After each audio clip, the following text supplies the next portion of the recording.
Before we get into today's episode, I want to let you know about a source of powerful free resources to help you as a parent or grandparent get equipped to invest in the faith of the next generation.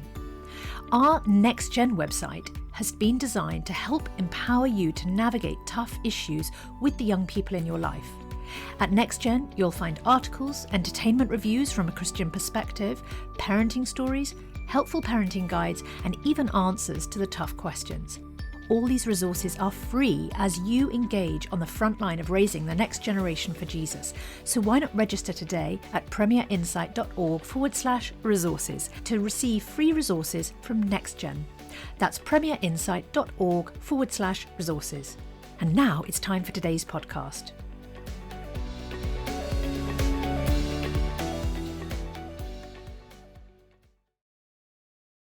Bringing the Word to life. The Bible in a year. Joshua 19-20. The second lot came out for the tribe of Simeon according to its clans. Their inheritance lay within the territory of Judah. It included Beersheba, or Sheba, Moladah, Hazar-Shual, Bela, Ezim, El-Tolad, Bethel, Hormah, Ziklag, Beth-Macboth, Hazar-Susha, Beth-Lebaoth, Sherahan, 13 towns and their villages, Ain, Rimmon, Ether and Ashan, 4 towns and their villages, and all the villages around these towns as far as Baal-Beer, Raman in the Negev. This was the inheritance of the tribe of the Simeonites, according to its clans. The inheritance of the Simeonites was taken from the share of Judah, because Judah's portion was more than they needed, so the Simeonites received their inheritance from within the territory of Judah. The third lot came up for Zebulun, according to its clans. The boundary of their inheritance went as far as Sarid. Going west, it ran to Maralah, touched Dabesheth, and extended to the ravine near Jokneam. It turned east from Sarid toward the sunrise to the territory of Kiloth Tabor, and went on to Daberath and up to Jephthah. Then it continued eastward to Gath Hepher and Eth Kazin. It came out at Rimmon and turned towards Ner. There the boundary went around on the north to Hanathon, and ended at the valley of Ipath, El. Included were Kathath, Nahal, Shimron, Adalah, and Bethlehem. These were 12 towns and their villages. These towns and their villages were the inheritance of Zebulun, according to its clans. The fourth lot came out for Issachar, according to its clans. Their territory included Jezreel, Keshuoth, Shanim, Haphiraham, Shion, Anaharath, Rabith, Kishion, Ibiz, Remeth, En-Ganim, En-Hadath, Belpaziz. The boundary touched Tabor, Shahazumah, Beth-Shemesh, and ended at the Jordan. There were 16 towns and their villages. These towns and their villages were the inheritance of the tribe of Issachar, according to its clans. The fifth lot came out for the tribe of Asher, according to its clans. Their territory included Helkath, Hali, Betan, Aksaph, Alamalik, Amad, and Mishal. On the west, the boundary touched Carmel and Shihor-Labnath. It then turned east towards Beth Dagon, touched Zebulun and the valley of Ipta-El, and went north to Beth Emek, Nail, passing Kabul on the left. It went to Abon, Rehob, Haman, and Kanath, as far as Greater Sidon. The boundary then turned back toward Ramah and went to the fortified city of Tyre, turned towards Hosa, and came out at the Mediterranean Sea in the region of Aksib, Umah, Aphek, and Rehob. There were 22 towns and their villages. These towns and their villages were the inheritance of the tribe of Asher, according to its clans. The sixth lot came out for Naphtali, according to its clans. Their boundary went from Heleph and the large tree in Zaninam, passing Adimi-Nekeb and Jabneel to Lakum, and ending at the Jordan. The boundary ran west through Aznoth Tabor and came out at Hakuk. It touched Zebulun on the south, Asher on the west, and the Jordan on the east. The fortified towns were Ziddim, Zer, Hamath, Rakath, Zenereth, Admah, Ramah, Hazor, Kadesh, Edrei, En-Hazor, Iron, Migdal-El, Horem, Bethanath, and Beth-Shemesh. There were 19 towns and their villages. These towns and their villages were the inheritance of the tribe of Naphtali, according to its clan. The seventh lot came out for the tribe of Dan, according to its clan. The territory of their inheritance included Zorah, Eshtaol, Il-Shemesh, Shalabibin, Ajalan, Ithla, Elon, Timnah, Ekron, Eltekeh, Gibbethon, Balath, Jehud, Beneberak, Gathrimon, Mijarkon, and Rakon, with the area facing Joppa. When the territory of the Danites was lost to them, they went up and attacked Leshem, took it, put it to the sword and occupied it. They settled in Leshem and named it Dan after their ancestor. These towns and villages were the inheritance of the tribe of Dan according to its clans. When they had finished dividing the land into its allotted portions, the Israelites gave Joshua, son of Nun, an inheritance among them, as the Lord had commanded.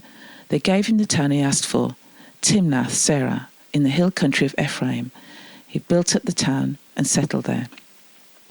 These are the territories that Eleazar the priest, Joshua son of Nun, and the heads of the tribal clans of Israel assigned by lot at Shiloh in the presence of the Lord at the entrance of the tent of the meeting.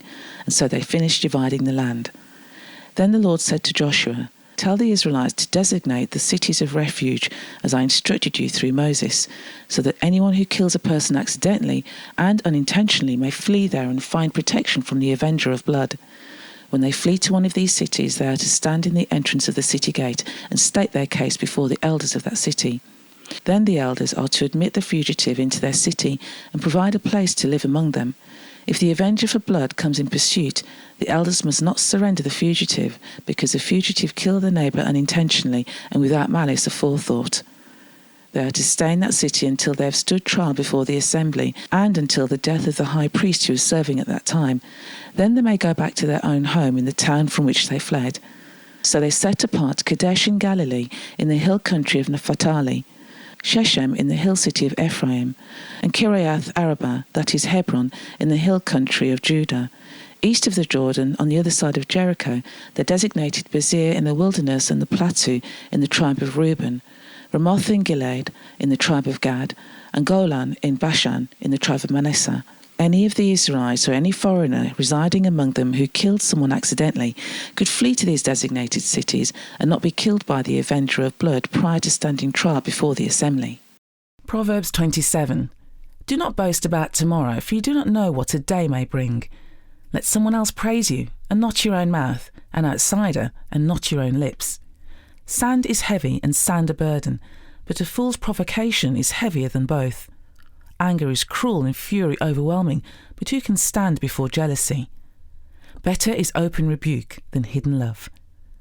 Wounds from a friend can be trusted, but an enemy multiplies kisses. One who is full loathes honey from the comb, but to the hungry even what is bitter tastes sweet. Like a bird that flees its nest is anyone who flees from home. Perfume and incense bring joy to the heart, and the pleasantries of a friend springs from their heartfelt advice. Do not forsake your friend or a friend of your family, and do not go to your relative's house when disaster strikes you. Better a neighbour nearby than a relative far away. Be wise, my son, and bring joy to my heart. Then I can answer anyone who treats me with contempt. The prudent see danger and take refuge, but the simple keep going and pay the penalty. Take the garment of one who puts up security for a stranger. Hold it in pledge if it is done for an outsider. For anyone loudly blesses their neighbour early in the morning, it will be taken as a curse. A quarrelsome wife is like the dripping of a leaky roof in a rainstorm. Restraining her is like restraining the wind or grasping oil with the hand.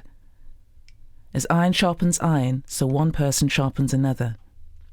The one who guards a fig tree will eat its fruit, but whoever protects their master will be honoured. As water reflects the face, so one life reflects the heart. Death and destruction are never satisfied, and neither are human eyes.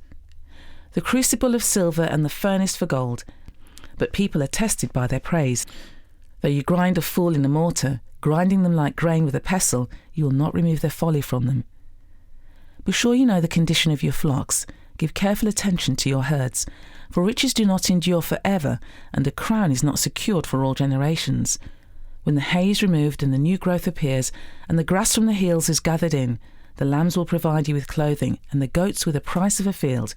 You'll have plenty of goat's milk to feed your family and to nourish your female servants. For more resources to help you bring the word to life, go to premier.org.uk/Bible. This reading has been taken from the NIV Bible Biblica and is published by Hodder and Stoughton.